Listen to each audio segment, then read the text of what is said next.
మీకు ఈ విషయం తెలుసా? దుర్యోధనుడు ప్రాణత్యాగం అయితే చేయాలనుకుంటాడు అనమాట. తన ప్రాణాలను తానే పోగొట్టుకోవాలనుకుంటాడు. దానికోసం ఒక తపస్సు అయితే చేస్తూ ఉంటాడు. మధ్యలో ఎంత మంది చెప్పినా ఆగడనమాట. కానీ దుర్యోధనుడికి అంత దుస్థితి ఎందుకు వచ్చింది? దాని తర్వాత దుర్యోధనుడు ప్రాణత్యాగం చేయకుండా ఎవరు ఆపారు? అసలు ఈ సిచ్యువేషన్ అంతా ఎక్కడొచ్చింది అనేది నేను ఈ ఎపిసోడ్లో అయితే చెప్తాను. దీనితో పాటుగా మీకు చాలా ఇంట్రెస్టింగ్ విషయాలు అయితే నేను నెక్స్ట్ అయితే చెప్పబోతున్నాను అనమాట. ఏం జరుగుతుంది అంటే నేను మీకు లాస్ట్ ఎపిసోడ్ ఏం చెప్పాను అంటే ఘోషయాత్ర గురించి అంతా చెప్పాను. అంటే ఇలాగా గంధర్వులు అందరూ వచ్చి ఈ కౌరవుల మీద యుద్ధం చేయగానే వాళ్ళందరూ చాలా మంది పారిపోతారు, ఇంక్లూడింగ్ కర్ణుడు కూడా ఉన్నాడు అనమాట. దాని తర్వాత మిగతా వాళ్ళందరూ వాళ్ళతో యుద్ధం చేసిన తర్వాత దుర్యోధను అయితే వాళ్ళైతే బంధించేస్తారు. దాని తర్వాత పాండవులు వచ్చి దుర్యోధను అయితే విడిపిస్తారనమాట. ఇక్కడ వరకు అయితే చెప్పాను. ఏం జరుగుతుంది అని అంటే అలా విడిపియంగానే అప్పటి వరకు దుర్యోధనుడు ఎలా అంటే ఒక గర్వంతో నేను ఒక రాజుని, ఒక గొప్ప ఫైటర్ అనే గర్వంతో ఉంటాడు కదా. ఒక్కసారి వీళ్ళందరూ వచ్చి తనకి ప్రాణభిక్ష పెట్టంగానే తనకి ఎలా అయిపోతుంది అంటే చాలా గిల్టీగా అయిపోతుంది అనమాట. నేను వీళ్ళు ప్రాణాలు అంటే నా ప్రాణాలను వీళ్ళు బతికిస్తే నేను ఆ ప్రాణాలతో వచ్చి ఇక్కడికి వచ్చున్నాను అన్నట్లుగా తనకి చాలా మధులు అయితే మెదులుతూ ఉంటాయి అనమాట. తన ఒక జీవ సేవలాగా అయితే నడుచుకుంటూ వస్తూ ఉంటాడు. అప్పుడు వస్తాడు అనమాట కర్ణుడు. అక్కడికి వచ్చేసేసి అంటే చాలా ముందుకైతే వచ్చేస్తాడు దుర్యోధనుడు. అప్పుడు కర్ణుడు వస్తాడు. మిత్రమా, ఎలా గెలిచావు నువ్వు అంతమంది గంధర్వులతో? వాళ్ళు చేసే యుద్ధానికి అంటే ఎలా అంటే స్టార్టింగ్ లో చాలా మంది అయితే వచ్చారు. దాని తర్వాత అధిక సంఖ్యలో వాళ్ళందరూ వస్తూ ఉంటే నేనే యుద్ధం చేయలేక నా వల్లే కాక నేనే పలాయనం చిత్తగించాల్సి వచ్చింది. అలాంటి అంతమంది గంధర్వులను నువ్వు ఒక్కడే ఓడించి ఏ మాత్రం గాయం లేకుండా అక్కడి నుంచి ఈ స్త్రీలందరినీ తీసుకొని నువ్వు ఇలా వస్తున్నావంటే నువ్వు ఎటువంటి గొప్ప విజయాన్ని అయితే సాధించుంటావు అని అయితే నేను ఆశ్చర్యపోతూ ఉన్నాను. ఏం జరిగింది, ఎలా జరిగింది, వాళ్ళందరినీ ఎలా ఓడించావు?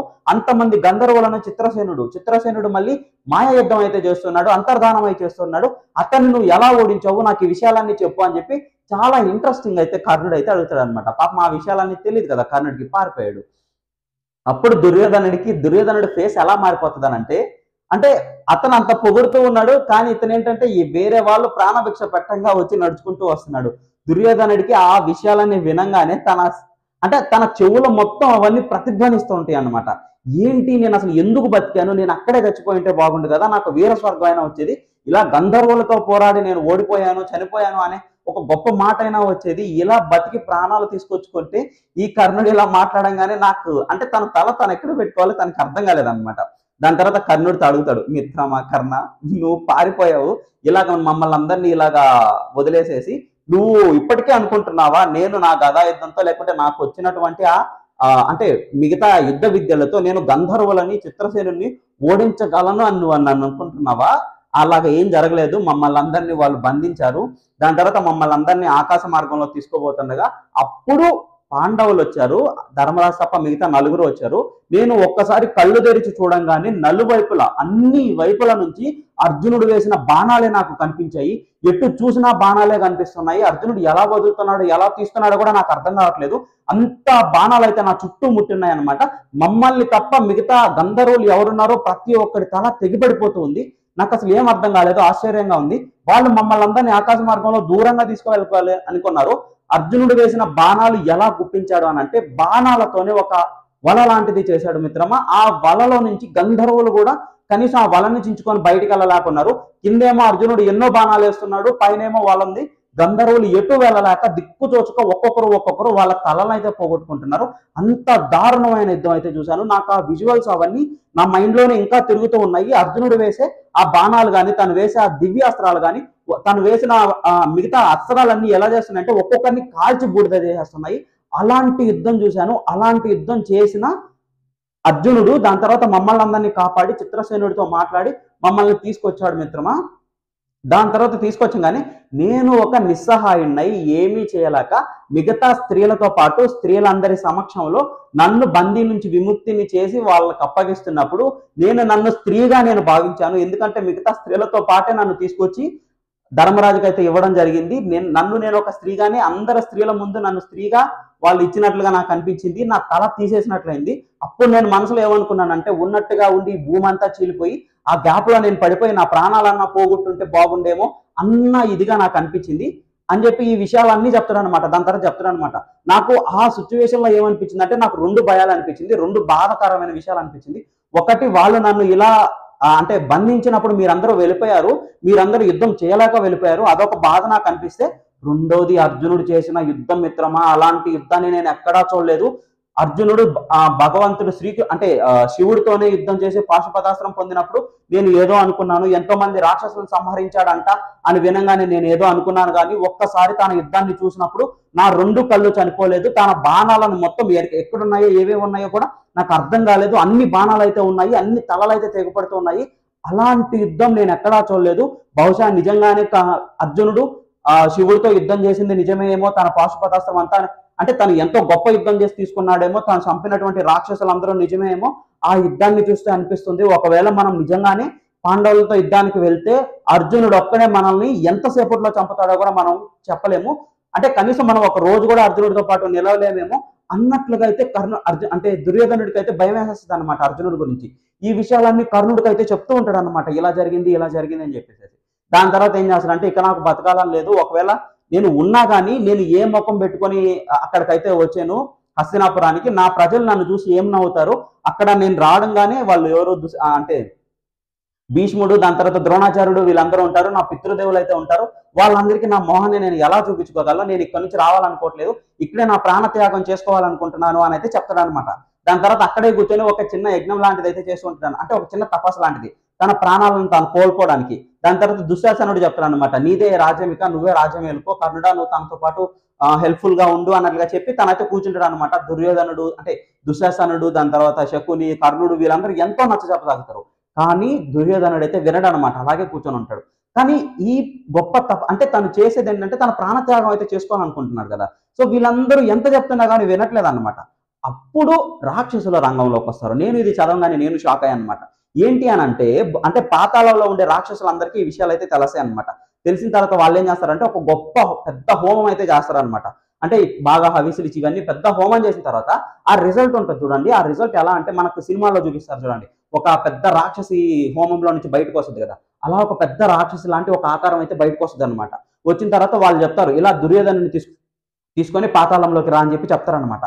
అలా చెప్తారో లేదో సెకండ్లో అలా మాయమైపోద్ది. సెకండ్లో దుర్యోధనుడి దగ్గరికి వెళ్ళిపోద్ది. దుర్యోధనుని పట్టుకొని మళ్ళీ వచ్చేస్తుంది అనమాట. కరెక్ట్గా 2-3 సెకండ్స్ లో అలా వెళ్ళి ఇలా తీసుకొచ్చేసి వాళ్ళ ఎదురుగా పెట్టేస్తుంది అనమాట దుర్యోధనుని, రాక్షసులు ఎదురుగా. అప్పుడు చెప్తారనమాట రాక్షసులు ఏంటి అని అంటే, పాండవులందరూ అంటే దేవతలందరూ పాండవులను అయితే ఆశ్రయించారు, మా అందరి నమ్మకం నీ మీదే ఉంది, నువ్వు ఎందుకు ఇలాంటి పనులు చేస్తున్నావు, మీ సోదరుల్లోనే చాలా మంది రాక్షసుల అంశాలు అయితే ఉన్నాయి, నీలో కూడా రాక్షసుల అంశాలు అయితే ఉన్నాయి, నీకు ఇంకా కావాలా చెప్పు, ఈ సైన్యం కావాలా చెప్పు మేము ఇస్తాము, లేకుంటే బలం కావాలా చెప్పు మేము ఇస్తాము, మాలో ఉండే కొంతమంది రాక్షసులందరూ సంక్షిప్తకులుగా ఒక ఆర్మీ లాగా ఫామ్ అయ్యి నీకైతే చాలా హెల్ప్ఫుల్ గా ఉంటారు, వాళ్ళందరూ అర్జునుడిని చంపే తీరుతారు అన్నట్లుగా అయితే చెప్తాడు అనమాట. దాని తర్వాత మిగతా కొంతమంది రాక్షసులు ఏం చేస్తారనంటే ద్రోణాచార్యుడు, దాని తర్వాత భీష్ముడు, ఇలా కృపుడు వీళ్ళందరి శరీరాల్లోకి వెళ్ళి దూరుతారు. దానివల్ల వాళ్ళకి ఏమవుతుంది అని అంటే ఆపోజిట్ లో ఉండేది వాళ్ళ మునిమనమలు అయినా కానీ వాళ్ళు యుద్ధం అయితే చేస్తారు, వాళ్ళ శిష్యులు అయినా కానీ వాళ్ళు యుద్ధం అయితే చేసి మీకైతే విజయాన్ని చేకూరుస్తారో ఆ మాట కూడా నేను ఇస్తున్నాను. వాళ్ళ ముగ్గురు బలం ముందు పాండవుల బలం ఎంతటిది, ఇంకా ఇవి కాకుండా నేను నీకు ఎంతో శక్తులను అయితే ఇస్తాను, మీరందరూ వెళ్ళి కౌరవులందరూ వెళ్ళి పాండవులను చంపి మన రాక్షసుల ఈ రాజ్యాన్ని అయితే ఇంకా విస్తరించాలి అని చెప్పేసి ఇలా అన్ని విషయాలు అయితే చెప్తారన్నమాట రాక్షసులు. నాకు అప్పుడు అనిపించింది, ఓహో అంటే మామూలుగా మనం యుద్ధంలో చూసుకుంటే అర్జునుడు ఎంతో బాధపడతాడు అనమాట, ఆపోజిట్ లో ఉండే వాళ్ళందరూ నా బంధువులు అని చెప్పి. మరి అలాంటిది ద్రోణాచార్యుడు, దాని తర్వాత వీళ్ళందరూ ఎందుకు బాధపడలేదు, ఆపోజిట్ లో ఉండేది వాళ్ళ శిష్యులను లేకుంటే వాళ్ళ మనమలను కృపాచార్యుడు కానీ భీష్ముడు కానీ ఎందుకు బాధపడలేదని నేను అనుకున్నా. రీజన్ ఏంటి అని అంటే వాళ్ళందరిలోకి ఒక రాక్షస అంశాలు వచ్చి దూరుతాయి అన్నమాట. ఎందుకనంటే ఆ యుద్ధం చేపించడానికి, అందుకని వాళ్ళు యుద్ధం అంటే వాళ్ళ గుణాలు వాళ్ళకు ఉంటాయి, వాటితో పాటు ఎక్స్ట్రాగా ఇవి ఉండడం వల్ల వాళ్ళు తప్పించుకోలేకుండా ఖచ్చితంగా యుద్ధం చేస్తారు అనే ఈ సిచ్యువేషన్లకు అయితే వచ్చేస్తారు అనమాట. అందుకే యుద్ధం చేస్తారు కూడా. ఓకేనా? సో ఈ విషయాలన్నీ చెప్పి పెడతారనమాట. ఈ విషయాలన్నీ వినంగా అంటే ఇక్కడ దుర్యోధనుడికి ఏమేమి వచ్చాయంటే నమ్మకం వచ్చింది అనమాట. ఫస్ట్ ఏంటి అని అంటే కొంతమంది రాక్షసులు వెళ్ళి భీష్ముడు, ద్రోణాచార్యుడు, దాని తర్వాత కృపాచార్యుడు ఇలా కొంతమంది మంచి మంచి యోధుల్లో దూరుతారు అని తెలియంగానే వాళ్ళందరూ తన కోసం యుద్ధం చేస్తే అప్పుడు అర్జునుని ఎదుర్కోవచ్చు అనే ఒక నమ్మకం అయితే వచ్చింది అని చెప్పి దుర్యోధనుడు ఆలోచిస్తాడు అనమాట. దాని తర్వాత ఏంటి అని అంటే వాళ్ళే సంక్షిప్తకులు అనే కొంతమంది ఆర్మీని అయితే ఇస్తున్నారు కదా, రాక్షసులు అందరూ కలిసి వస్తారు అనమాట, మనుషులాగే వస్తారు, అందరూ రాక్షసులు. సో వాళ్ళందరి చేతిలో అర్జునుడి మరణం అయితే ఉంటది అన్నట్లుగా వాళ్ళందరి బలం కర్ణుడికి చేకూరి కర్ణుడు అర్జునుడిని ఓడిస్తాడు అన్నట్లుగా ఇవన్నీ వీళ్ళు చెప్తున్నారు. దాని తర్వాత నాకు ఎన్నో అంటే నా యుద్ధంలో కూడా రాక్షసులు అందరూ వస్తారు, నాకు చాలా బలం ఉంటది అన్నట్లుగా అయితే దుర్యోధనుడు అయితే ఫీల్ అయ్యి దానికి ఓకే చెప్పేసి దుర్యోధనుడు ప్రాణత్యాగం చేయకుండా అయితే ఉంటాడు అనమాట. ఇక్కడ మీరు ఆలోచించండి, అందరూ ఏమనుకుంటారంటే పాండవులకి దేవతలందరూ హెల్ప్ చేశారు అని అనుకుంటారు, మరి కౌరవులందరికీ రాక్షసులు హెల్ప్ చేశారు కాబట్టి వీళ్ళు హెల్ప్ చేశారు. రెండు ఈక్వల్ అయిపోయింది కదా. మనం ఏమనుకుంటామంటే దేవతలు లేకుంటే కృష్ణుడు లేకపోతే మిగతా వాళ్ళు లేకపోతే పాండవులు ఎప్పుడో ఓడిపోతారు అని. కానీ కౌరవుల సైడ్ కూడా ఎంతో మంది రాక్షసులు అయితే పాల్గొంటారు అనమాట. యుద్ధంలో డైరెక్ట్ గా పాల్గొంటారు, లేదనంటే వాళ్ళు వేరే వాళ్ళలోకి వెళ్ళి వాళ్ళని కూడా యుద్ధం చేసేలాగా అయితే ప్రేరేపిస్తారు అనమాట. అప్పుడు వీళ్ళ సైడ్ కూడా రాక్షసుల బలం ఉన్నట్లే కదా. సో ఈ పాయింట్ అయితే గుర్తుపెట్టుకోవాలి. దాని తర్వాత తను ఏంటంటే ఇక నేను ఈ ప్రాణత్యాగాన్ని అయితే చేయను, వెనక్కి వెళ్ళిపోతానని చెప్పేసి అప్పుడు దుర్యోధనుడు అయితే వెనక్కి వచ్చేస్తాడు అనమాట. వెనక్కి వచ్చేసేసి ఓకే నేను ప్రాణత్యాగం అయితే చేసుకొని పదండి వెళ్ళిపోదాం అని చెప్పేసి అప్పుడైతే అందరూ కలిసి అయితే వస్తారనమాట. సో అలా అయితే దుర్యోధనుడికి ఇదంతా జరుగుతుందన్నమాట. అక్కడికైతే వస్తాడు. రావడంగానే ఏమంటున్నానంటే భీష్ముడు ఉంటాడు. భీష్ముడు వచ్చి ఇలా చెప్తాడు అనమాట, నువ్వు ఈ కర్ణుని నమ్ముకొని వెళ్ళావు, కర్ణుడు ఏం చేశాడు, మంచి అవసరమైన టైంలో నిన్ను వదిలేసి పారిపోయాడు, ఇలాంటి వాళ్ళని నమ్ముకొని నువ్వు ఉంటావా, ఆపోజిట్ లో ఒకవేళ వాళ్ళు పాండవులు కానీ లేకపోతే నీ రోజు ఇక్కడ నిన్ను చూసుండేటోళ్ళం కాదు, ఎందుకు ఇలాంటి పనులు చేస్తావు, ఎక్కడైనా ఇలాంటి మానుకో, కర్ణుని నమ్మకు, కర్ణుడు అంత గొప్ప యోధుడైతే కాదని చెప్పి భీష్ముడు చాలా అయితే చెప్తూ ఉంటాడు అనమాట. వీటన్నిటిని విని కర్ణుడికి కోపం వస్తుంది, వీటన్నిటిని విని దుర్యోధనుడికి కోపం వస్తుంది. ఏం మాట్లాడకుండా అయితే వెళ్ళిపోతారు అనమాట.